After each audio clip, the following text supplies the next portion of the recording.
Assalamualaikum warahmatullahi wabarakatuh. Sebelumnya saya ucapkan selamat bergabung kembali di mata kuliah kalkulus lanjut untuk pertemuan kita yang kelima kalinya. Di pertemuan ini adalah lanjutan dari materi minggu lalu ya. Kemarin kita sudah membahas masa dan momen. Kemarin sudah hanya saya bahas masa saja. Nah, sekarang di sini nanti akan kami bahas juga masalah momen dan juga pusat massa seperti itu ya. Sebelumnya saya akan kasih tahu dulu ilustrasi dari kegunaan ini ya. Ini.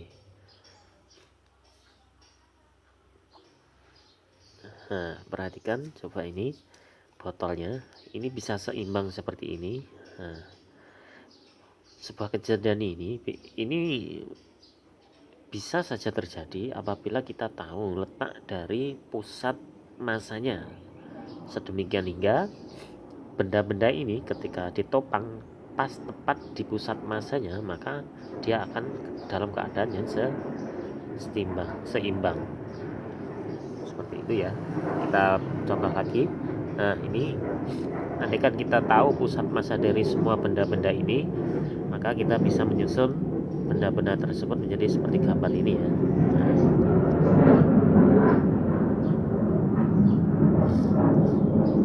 Ini juga. Nah, ini coba bisa kalian lakukan ya di rumah ya. Coba kalau bisa berhasil kalian fotokan coba. Kalau bisa. Kita lanjutkan lagi. Nah, ini dahsyat lagi ini malah pakai mulut ini. Kalau ini saya ragu ini. Maksudnya ragunya kenapa?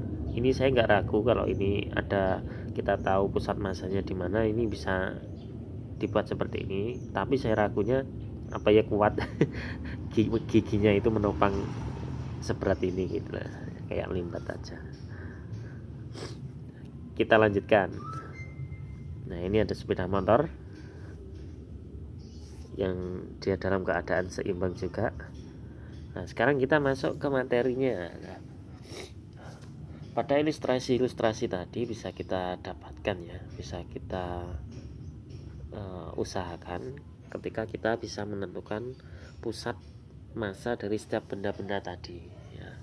Dan dalam matematika, di dalam kalkulus ini kita akan mencoba mencari ya di mana letak dari pusat massa sebuah benda ya.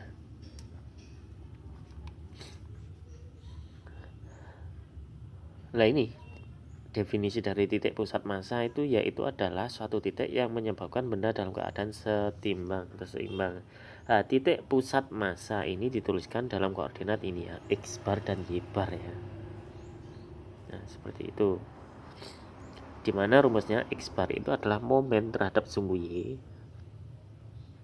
per masanya, massa total dari benda tersebut. Lah, massa total ini sudah kita pelajari di minggu lalu, yang belum kemarin kan ini. Lah, bedanya massa dengan momen massa itu adalah untuk momennya itu ditambahi variabel X nya. Untuk Y nya absisnya yaitu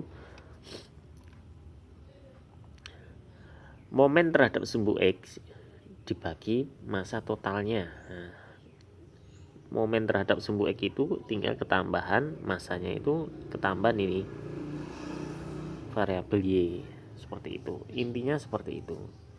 Dengan demikian kita bisa mengetahui pusat massa suatu benda. Nah, secara umum ya itu ada dua.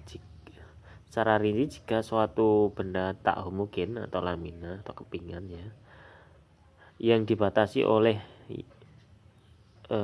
kurva Y sama dengan Si1X ya.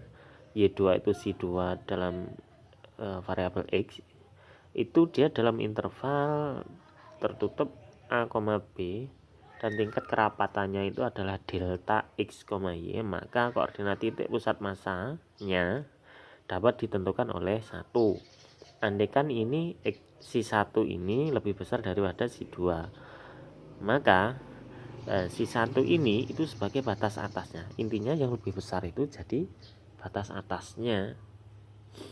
Nah, berarti di sini koordinat ordinatnya atau X barnya itu sama dengan momen terhadap sumbu Y per massa totalnya. Nah, di mana di sini ketambahan X, nah di dalamnya dx dy dulu, maaf, diintegralkan terhadap dy dulu, setelah itu diintegralkan terhadap X ya, dibagi massa totalnya. Caranya sudah kalian pelajari minggu lalu. Untuk Y nya juga sama ya. Nah, perbedaan ini dan ini adalah ketika ini si 2 nya lebih besar, maka ini jadi titik batas atasnya, seperti itu. Udah, itu saja. Kita lanjutkan ke contohnya. Sebuah benda tak homogen atau lamina mempunyai kerapatan dalam fungsi delta ya, itu X dikurangi. Nah, lamina tersebut dibatasi sumbu X. Ingat, sumbu X, garis X sama dengan 0 dan garis Y sama dengan dan garis X sama dengan 1. Seperti itu ya. Serta kurva Y sama dengan X. Nah, ini fungsi C-nya tadi. Nah, koordinat titik pusat massa ya, kita disuruh untuk menentukannya ya. Dari soal di atas berarti lamina tersebut dibatasi oleh sumbu X dari X sama dengan 0 sampai X sama dengan 1. Berarti nanti batasnya untuk dx nya itu adalah ini, bawah 0 sampai 1. Terus serta batas nya Y itu dari Y sama dengan 0 sampai Y sama dengan X, sehingga koordinat pusat massanya untuk X barnya itu momen terhadap sumbu Y per massa totalnya dibagi massa totalnya, yaitu ini ya, ini. Nah, nanti di sini dA ini dy per dy dx ya. Jadi tinggal kita ganti fungsi kerapatannya dengan X dikurangi Y ini tadi, diintegralkan karena di dalam itu dy, maka ini batasnya batas Y 0 sampai X, 0 sampai X ya. Terus ini diintegralkan biasa seperti itu, atau ini dikalikan dulu ketemu ini. Setelah itu nah, kita hitung yang atas dan juga yang bawah. Nanti dihitung integralkan biasa, maka akan ketemu 6/8 seperti itu. Jadi dipelajari lagi cara-cara untuk mengintegralkan integral lipat 2, mana yang harus pangkatnya bertambah, mana yang harus pangkatnya tetap, mana yang bertindak sebagai variabel, mana yang bertindak sebagai konstanta. Seperti itu harus dipelajari lagi. Terus untuk Y barnya, yaitu momen terhadap sumbu X per M. Ingat, kalau momen terhadap sumbu X berarti dikalikan Y. Nah, fungsi kerapatannya diganti jadi seperti ini, dikalikan ini, diintegralkan terhadap dy dulu, ketemu ini, dimasukkan batasnya, maka akan ketemu ini. Nah, dihitung biasa, bawah tadi juga seperti itu, ketemu ini dan ini ya.